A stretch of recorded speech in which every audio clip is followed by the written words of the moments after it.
భార్యాభర్తలు అంటే ఇలా ఉండాలి అని అందరూ అనుకునేంత అన్యోన్యంగా ఉండేవారు ఆ దంపతులు.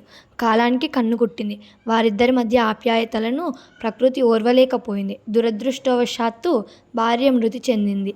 ప్రతి విషయంలో వెన్నంటి సహకరించే భార్య మృతి నుండి బయటపడేందుకు ఆ భర్త ఏకంగా ఆమెకు గుడి కట్టించాడు.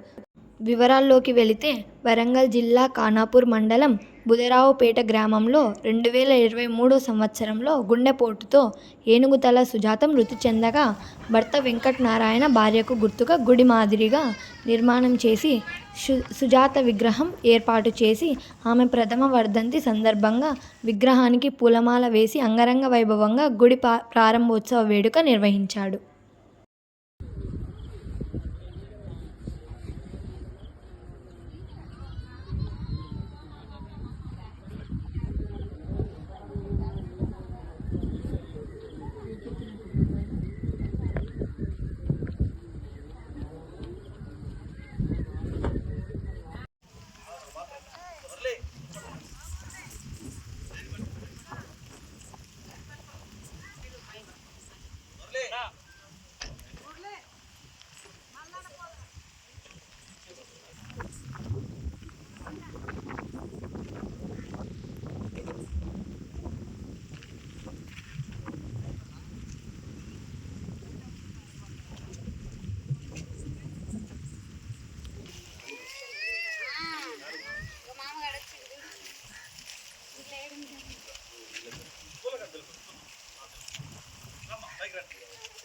Nice, no.